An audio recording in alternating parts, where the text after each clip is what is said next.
Lord Jesus. I heard of your faith in Lord Jesus. Did you see it doesn't say, wherefore I also, after I heard of your faith in Lord Jesus Christ. He doesn't say that. Right?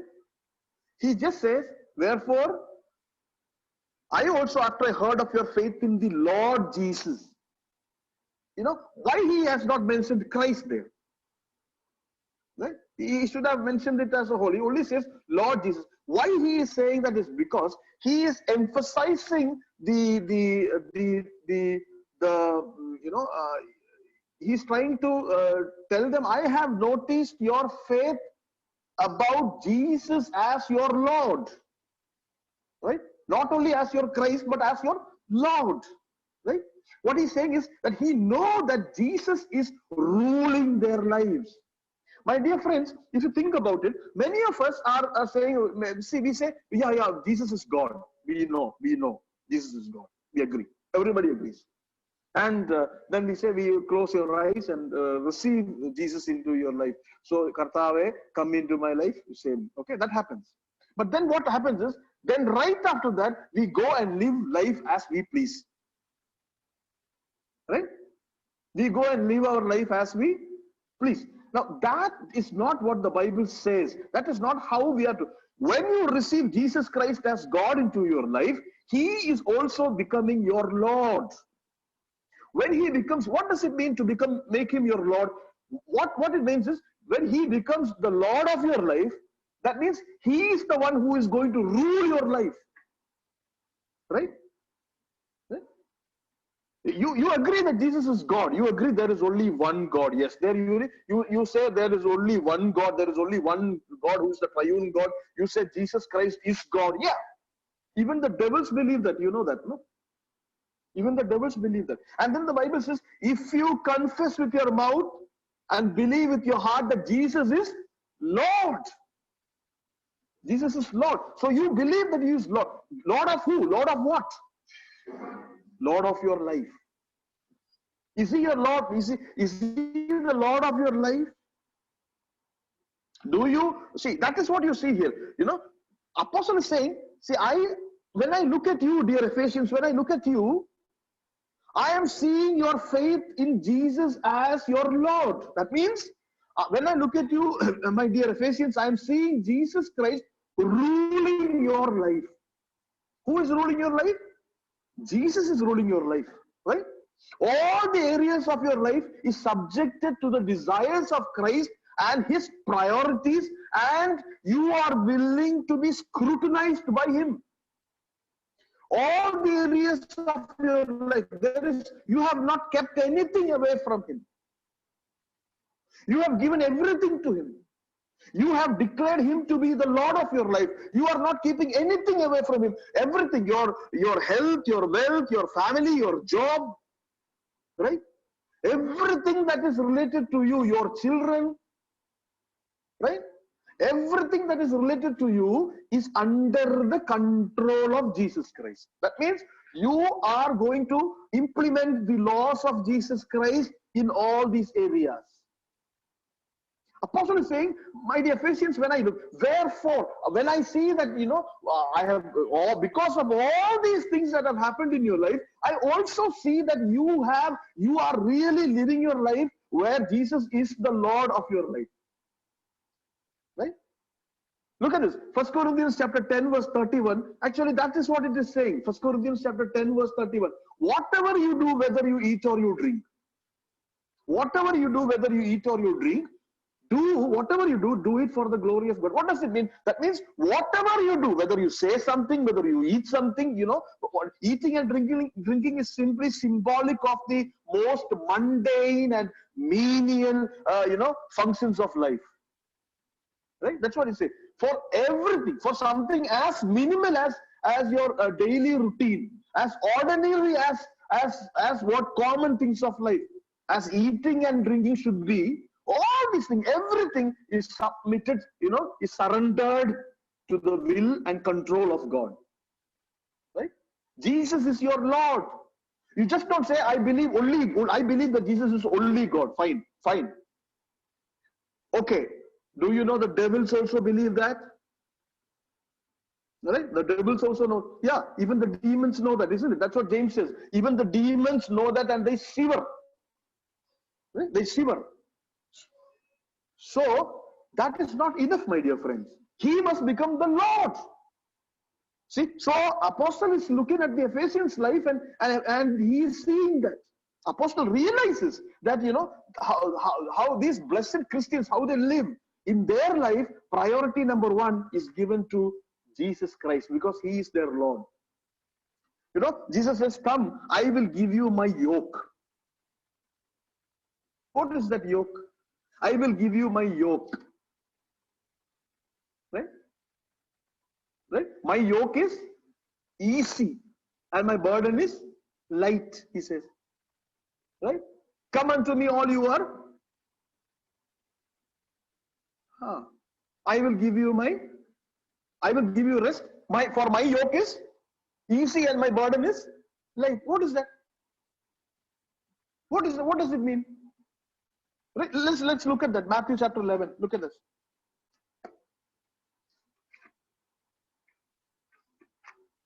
Matthew chapter 11, verse 28. See, look at this. He's saying this. Come unto me, all ye that are labor and are heavy laden, and I will give you rest. Right? Then he says this. Take my yoke upon you. How is that going to be rest, yaar? Think about it. Take my, you know what is yoke, no? Nugam. Yeah?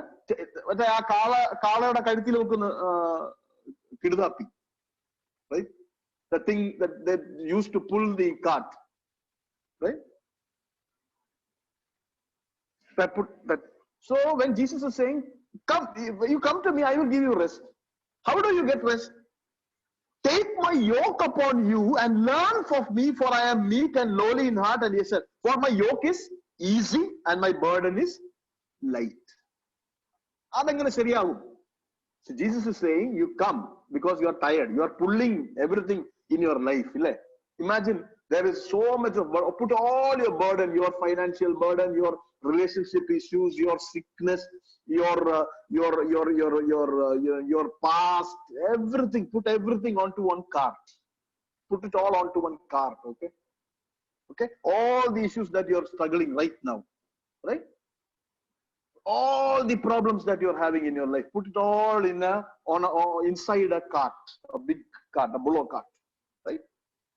And then imagine that cart you are pulling it with a rope. You're pulling and moving. That is your life, right? You're pulling and moving. And then you hear Jesus saying, come unto me, all who are heavy laden, and I will give you rest. And so what do?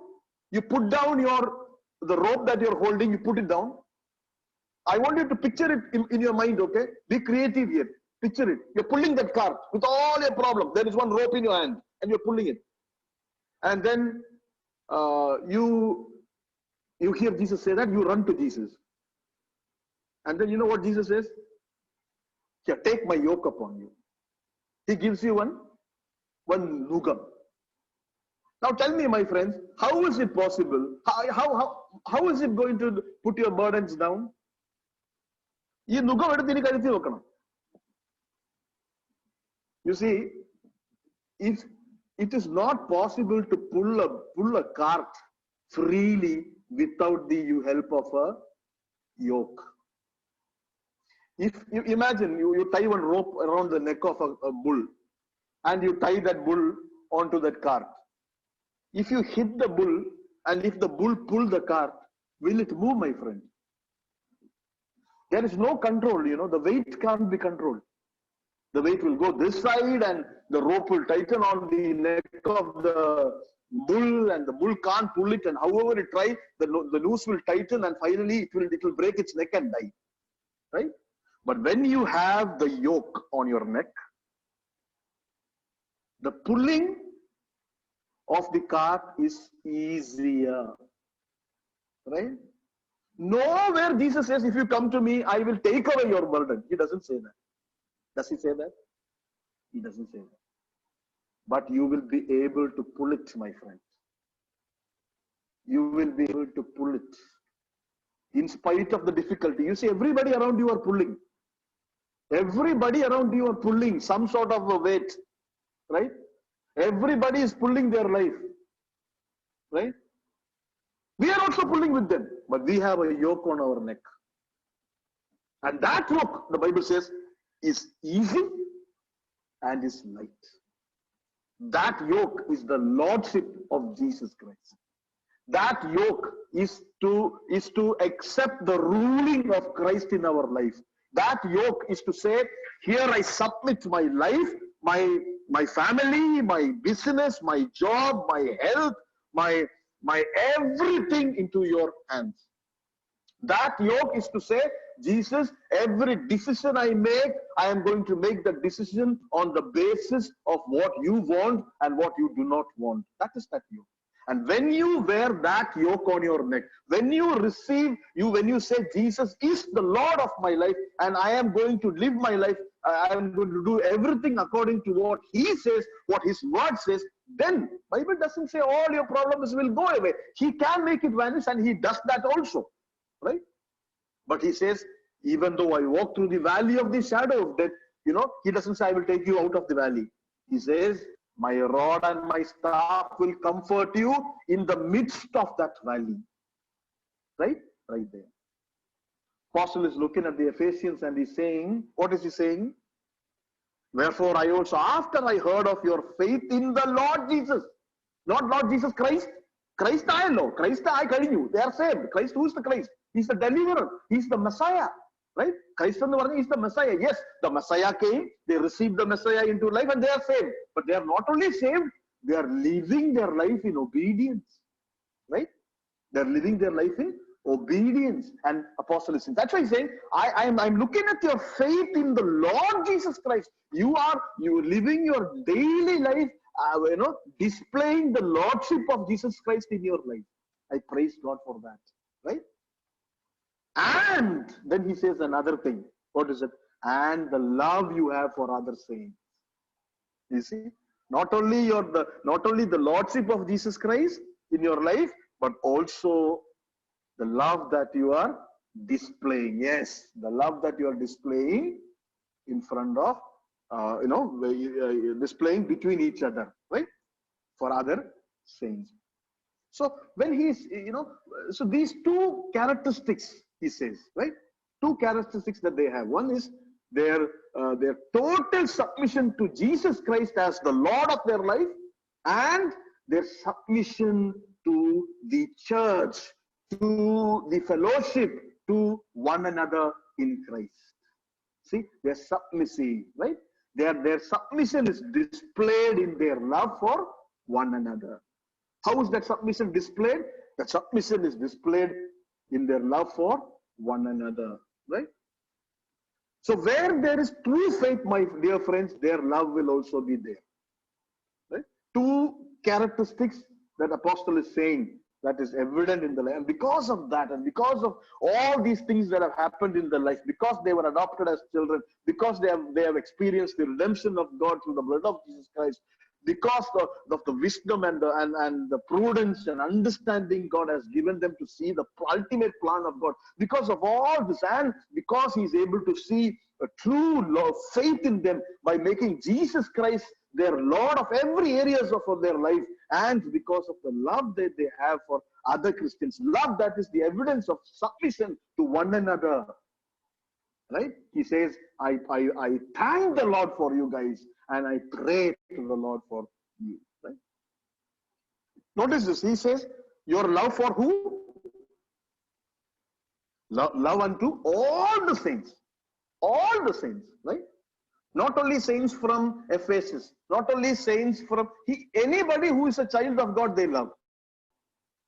Right? Their love is not based upon a people's personalities. Their love is not based upon the friendliness of other people. Their love is not based upon the wealth of the other people. No, it is based upon the fact that they are all children of God. They belong to Lord Jesus Christ, that they are in the family of God, and because they are in the family of God, they love them.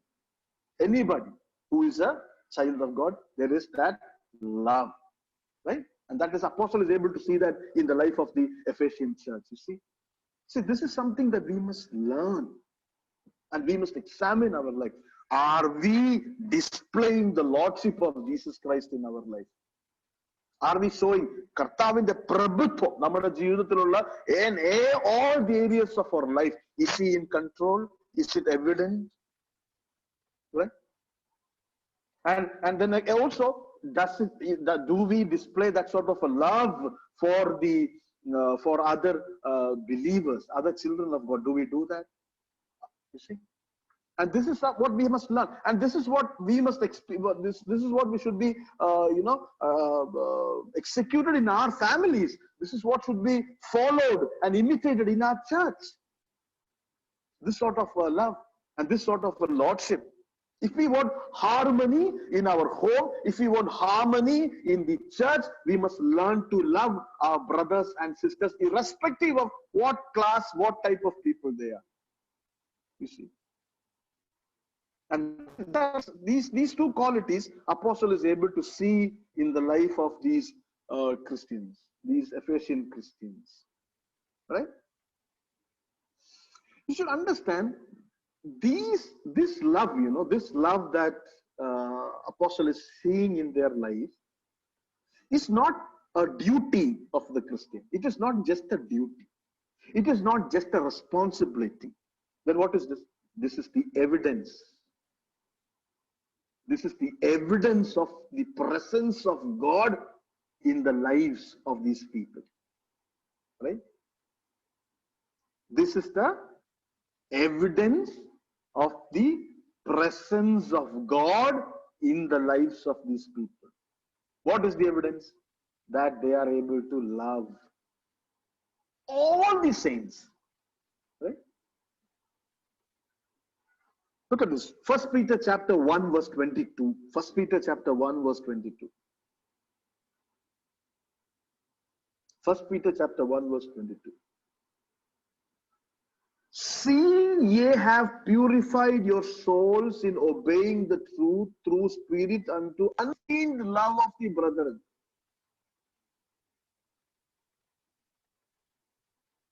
See that? Seeing ye have purified your souls. Seeing you have purified your souls, saved. They are saved. Right? Our Rekshikapettu. Rekshikapettu, what after being said, what are they doing? In obeying the truth through the spirit unto unfeigned love for the brethren. You see? Rekshikapettu, the evidence in that, or evidence in that, that they love other Christians. You see? Classic, what a great statement. See, now, this is what we are. What are we? We are saved by the grace of God. Because we are saved, we love other Christians also. It produces genuine love for the brethren in us. You see? Then he says, fervently love one another from the heart. Continue steadfastly in that love. You see? Fervently now it means stretch എന്നാണ് അർത്ഥം. Stretch. A fervently എന്നുള്ള translate ചെയ്തിട്ടുള്ള വാക്ക്, does anybody have an NIV? What does NIV say? Yes. 1 Peter chapter 1 verse 22, NIV.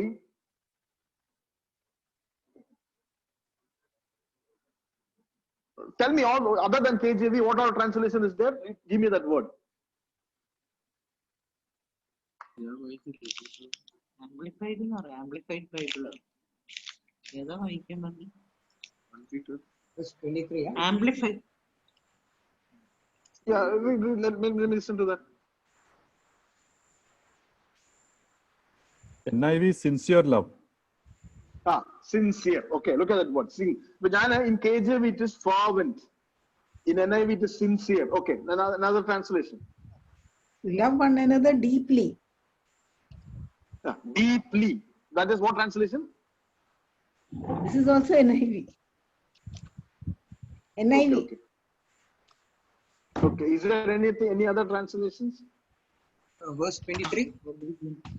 Verse 22. 1 Peter 1:22. Since by your obedience. When you obeyed the truth, Since by your obedience. you were cleansed from your sins when you obeyed the truth. Obeying the truth so that you have. Then So now what you love? must show sincere love to each other. Sincere love. NIV. Sincere love. Sincere love. Okay. Deep love. Sense by your obedience. You have yourself by obeying the truth so that you have. You must show sincere Purified your love to heart. each other. Purified your heart. Asandi. Purified your heart. Hello, Asandi, listen. Sense by First your Peter obedience chapter to 1. the truth. 22 11. Truth. Since by So your that- obedience to the truth through the Holy So Spirit, that- you have purified your hearts for the sincere affection of the brethren. അതാണ് ആ sincere എന്നുള്ള വാക്കാണ് that we are trying to show to you. You see that sincere, right? Sincere So what affection. it's sincere affection, deep affection, fervent love. അപ്പൊ ഈ sincere, deep, fervent എന്നൊക്കെ translate ചെയ്തേക്കുന്ന വേർഡിന്റെ Greek വേർഡിന്റെ റിയൽ മീനിങ് ഇസ് സ്ട്രെച്ച് എന്നാണ്. Stretch. Okay. അപ്പൊ ഞാൻ I will read that. Now that you have purified yourself by obeying the truth so that you can stretch your love for each other. You can stretch your love for each other. You understand? Stretch എന്ന് പറഞ്ഞാൽ എന്തുവാ? നമുക്ക് പറ്റുന്നതിലും അപ്പുറമായിട്ട്, more than we can. Stretch it. You understand? Yeah, that's what I want to show you, right? So it is not just, now that you have purified yourself by obeying the truth എന്ന് പറഞ്ഞാൽ എന്താ അർത്ഥം? That you are saved. You have received the Lord. When you have received the Lord into your life, you are saved. അതാണ് ആ purification എന്ന് പറഞ്ഞേക്കുന്നത്. So that അതുകൊണ്ട് you are saved. So what can you do because you are saved? You can stretch your love for each other. You see that? Do you understand? I don't have anything to pull actually. I would like to do that. Stretch your love for each other. നമുക്ക് ആവുന്നതിനും അപ്പുറമായിട്ട് അന്യോന്യം സ്നേഹിക്കാനായി stretch your love beyond. You see, ആ stretch എന്നുള്ള വാക്കിനെയാണ് they have translated as sincere, deep, fervent. Okay, but that is the right way to do that also. But you understand, no? അപ്പം ആ stretching ആയിട്ടുള്ള love, because these Ephesians are living by the lordship of Jesus Christ in their life and they're stretching their love for one another, Paul is able to see that. And Paul is saying, I praise God for you. I thank the Lord for you. And I'm praying for you that you continue in this sort of love. You see that? So this is something that you and I have to display in our life also. Got the point? Right? That we also have to, നമ്മൾ കർത്താവിനെ രക്ഷകനായി സ്വീകരിച്ചു എന്ന് പറഞ്ഞിട്ട് നമ്മുടെ തോന്നിവാസം ജീവിക്കാനല്ല, മറിച്ച് we receive the Lord into our life and we make him the Lord of our life. നമ്മുടെ എല്ലാ തീരുമാനങ്ങളും, നമ്മുടെ ചോയ്സസും, every priorities and preferences and everything, motives and everything is presented to him, and we are thinking first, what is Jesus thinking about this? First. And then what do? We love one another. How do we love one another? We stretch. നമുക്ക് ആകുന്നതിനും അപ്പുറമായിട്ട് നമ്മുടെ സ്നേഹത്തെ വലിച്ചു നീട്ടും. You see, that is what God is expecting out of you and me also. That is what these Christians are showing in their life, and that is what Apostle is seeing. And I want to tell you something else also, very interesting here. This stretching,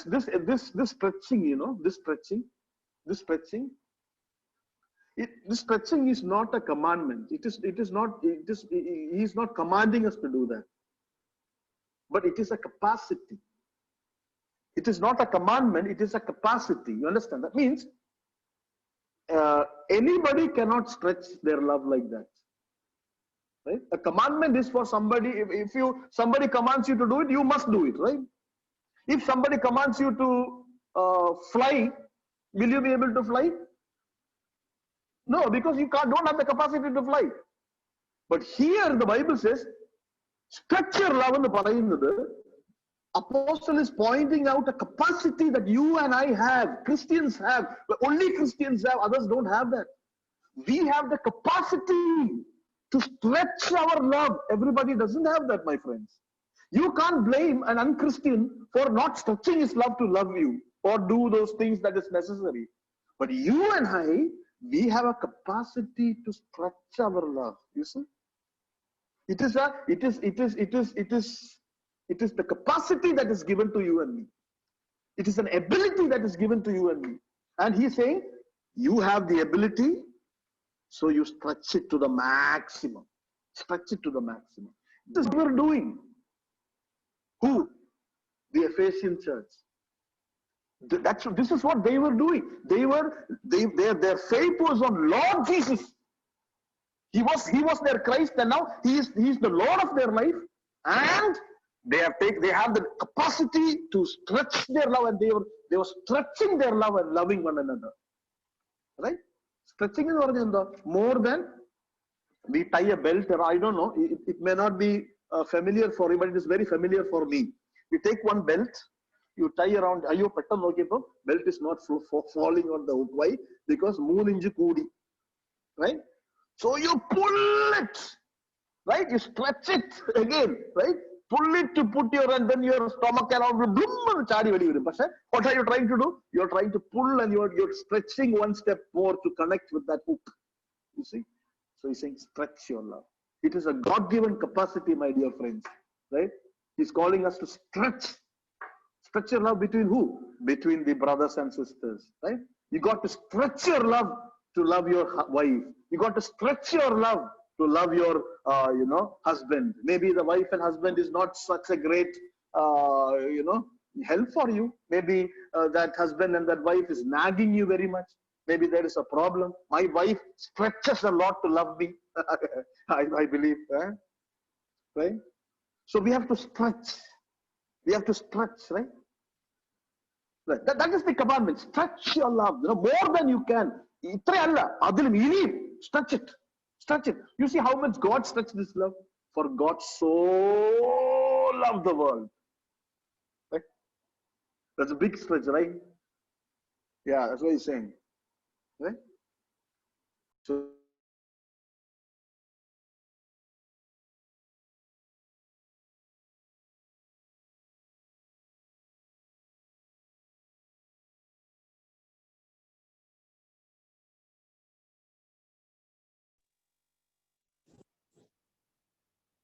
Hello. Hello. Hello. Yes, can hear you. sir. Can you hear me? All of you? Yes.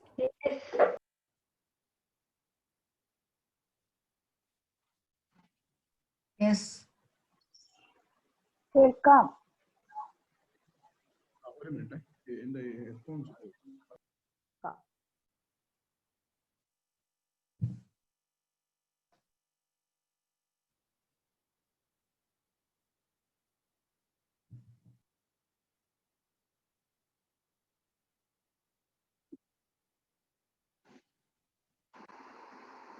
hello.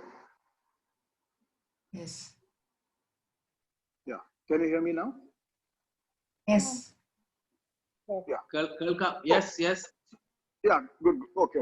So what is Apollos saying? See, I am seeing these two qualities in you. Your submission to Christ as the Lord, and your submission to one another, where you are stretching your love to cater to minister to one another. Now you see, Christian love, the love that Christians have, is not like the love that the world has.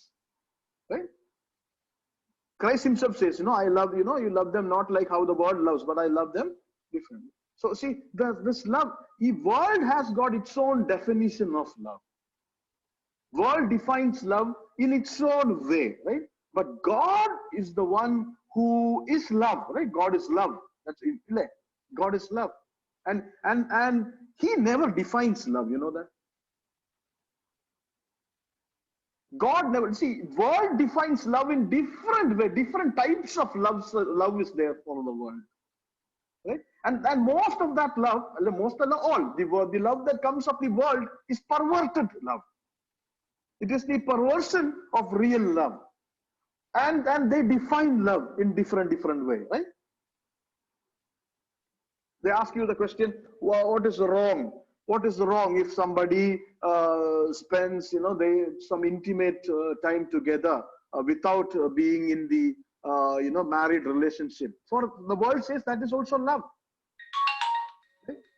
When a man loves another man in an intimate manner, that also is love for the world. When a woman, when homosexuality is love for the world, lesbianism is love for the world, right? Oh, that is also love only. Everything is love only for the world. But, right? But that is not how the Bible tells us about love. In fact, the Bible does not define love. Bible does not define love, right? Why? Because it is not an idea, or it is not a dream, or it is not a feeling, as far as the Bible is concerned. But when you look at how the world defines love, world defines it on the basis of it as an idea, as a feeling, as a dream, as an emotion. That's how the world defines.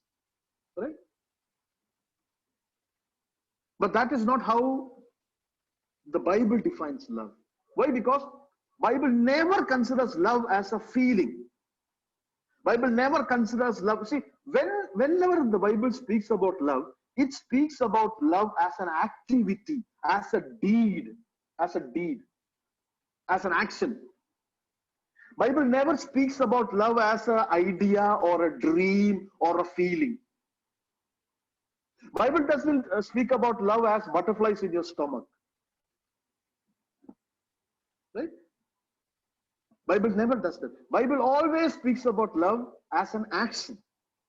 The greatest, you search the whole world, you search the whole scriptures, you search all the religions, you search all the literature in any language in the world, nowhere you will find such strong statements or such revealing truths about love like that is written there in 1 Corinthians chapter 13. Right? 1 Corinthians chapter 13. Nowhere you will find, the expression of love like that. And you see, I have seen that portion of the scripture read in many weddings and many places. But I'll tell you, that love is not for the world. The world will not accept that as love. That love that you see in 1 Corinthians chapter 13 is a love that can only be seen from a person who has experienced salvation, a person who is a child of God. Allattavarkku they cannot. And you see, in those 13, 14, 15 verses, you will never find love presented as a feeling or an emotion or butterflies in the stomach. You will not see that. It is all in that whole portion of the scripture. You see that the love is presented as an action, as some sort of an activity. Look at that, 1 Corinthians chapter 13. Love is suffering long. Love is acting kindly. Love is not envying. Actions are. Love is not boasting. Love is not feeling conceited. Love is not behaving in an unbecoming way. Love is not becoming its own things. Love is not irritated. Love is not thinking evil. Love is not rejoicing in iniquity. Love is rejoicing with the truth. Love is enduring all things. Love is believing all things. Love is hoping all things. Love is lasting unto all things. All this that we read is a behavior. All that we read are actions. It is not at all based on any feeling. You see? This is Christian love. Idana Christiya sneham. And this is the sort of love that God expects to come out of me. Apostle is seeing such a love in them. Apostle is seeing such love in them, and he's praising God and thanking God for that. Right? When you see, to put it all together, I'll tell you, Christian love is always primarily, the number one fact about Christian love is that it is an act of self-giving. It is an act of selfless sacrifice. It is an act of self-sacrifice. See, when you look at God, you know, He is the epitome of love, isn't it? He is love. That's what the Bible says. He is love. Okay. When you look at God, what do you see? We see God. We recognize the love of God. How do we recognize the love of God? When you look at God, you recognize the love of God in Him, right? How do you recognize that love in Him? What is that one virtue that you see in Him as the greatest evidence of His love? What is that virtue? The virtue of sacrifice. Right? You say God is love. Why do you say God is love? Because He gave Himself. For God so loved the world that He gave His only begotten. That is the epitome of love. That is the thing that we identify in God and we say, God loves me. Why? Because of that selfless sacrifice. So you see, idana Christian love. This is the true love that comes out of a Christian. He pours it out in extreme measures. He stretches his love. He pours it out selflessly, my dear friend. Nobody who is self-centered can ever display a love like this.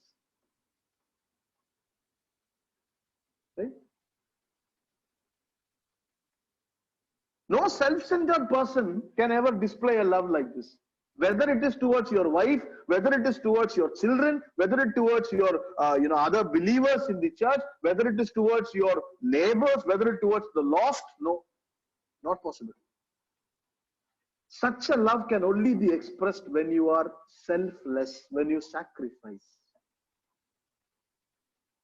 And the apostle is saying in verse 15, wherefore, I also, after I heard of your faith in the Lord Jesus Christ and love unto all saints, cease not to give thanks for you, making mention of you in my prayers. I can't stop thanking God for you because you are such people. Because you are such people. Right? നിങ്ങളുടെ ജീവിതത്തിൽ all these things has happened. ഇതെല്ലാം നിങ്ങളുടെ ലൈഫിൽ സംഭവിച്ചു. എന്താ സംഭവിച്ചത്? God has predestined you to become holy and blameless. God has predestined that if you become a Christian, that you will become a son, right? Adoption. He has predestined. You have experienced the redemption and forgiveness. ഇതെല്ലാം നിങ്ങളുടെ ജീവിതത്തിൽ സംഭവിച്ചു, ഇല്ലേ? You know the plan of God by the wisdom He has given you. You have been sealed by the Spirit. Yeah? You have got the guarantee. Wherefore, because of that, wherefore, I also, not only because of that, after I heard of your faith, അത് മാത്രമല്ല, ഇത്രയും കാര്യങ്ങൾ നിങ്ങളുടെ ജീവിതത്തിൽ സംഭവിച്ചു. നമ്മുടെ ജീവിതത്തിൽ സംഭവിച്ചു. എല്ലാ ക്രിസ്ത്യൻസിന്റെ ജീവിതത്തിലും സംഭവിച്ചു. But more than that, I heard of your faith. That you are living, you are living as Jesus is your Lord. You are living every part of your life. All the areas of your life is controlled by Jesus. I have heard of that. Your testimony is superb. Right? I have heard of it. And not only that, you are living like that, but also your love. You have stretching love. You have love that is amazing. That you are a person, you guys, you people are people who love one another with such great love that it is the love of God that comes out of you. And I thank the Lord for that faith and love that I see in you. You see, that is what Apostle is saying. Such love, such great love. And that love is not that is coming out of you. Why? Because you have the capacity to do so. Right?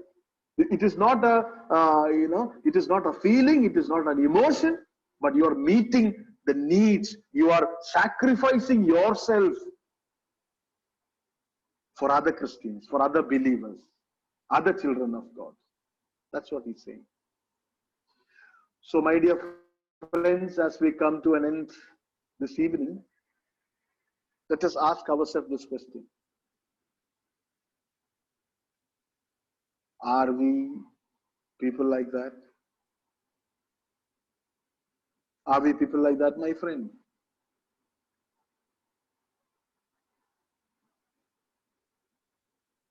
This is, you should also understand, this is something God cannot overlook in our life. This is who we are. This is how we must be.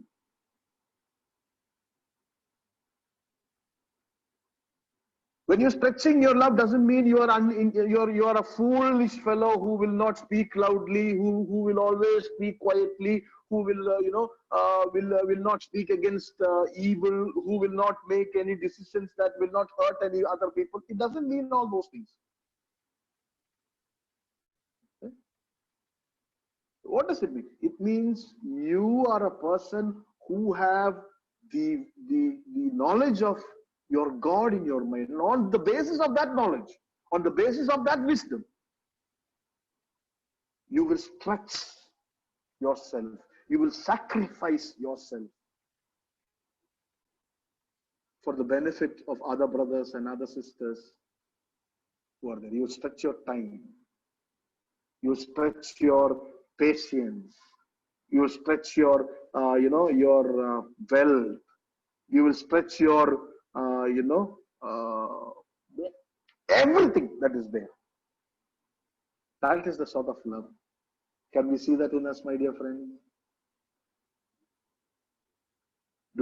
Are we concerned for others, other believers? Are we concerned for others in our home? Are we concerned? Are we careful for those of us in our brothers and sisters, our children, our wives in our home? Are we concerned for them? Are we doing everything we can to make sure that they are, they receive the best from us? Do we do that? Are we concerned for those of our friends? Are we concerned for our church members? Are we concerned for other brothers and sisters? Do we find time to talk to one another? Do we reach out to those you don't see Sunday after Sunday? Do you go looking for them, or do you say it is the work of the pastor, let him do it? Do you do that? Right? Are you concerned for others' children also, like how you are concerned for your children? Right? Are you concerned for that? Not only that you are willing, see, we are very happy to get involved in other people's life. Do you allow other people to get involved in your life also? Right? You are very much concerned for other people's children, other people's daughters, other people's sons. Okay, will you allow them also to be concerned about your daughter, your son, your, this is all part of the love. Right? Will you be angry if somebody corrects you? Are you willing to correct somebody even if they are angry with you? All must be done in love, okay? On the basis of the scriptures. Here we see the apostle praising God.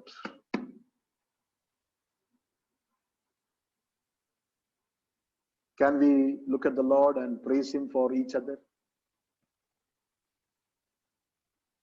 Right? So take all these things that you're learning, put it all together, cook it in your head, store it in your mind, right? Think about these things, question yourself, be suspicious about yourself. Don't be comfortable thinking that you and we are great spiritual people. No, be doubtful. Ask the Lord to reveal yourself. Ask the Lord to expose yourself in the mirror that He has given, the Word. right? And let us put ourselves right, like how God wants us to do it, okay? Right. So let us look to the Lord in prayer. Gracious Father, Lord,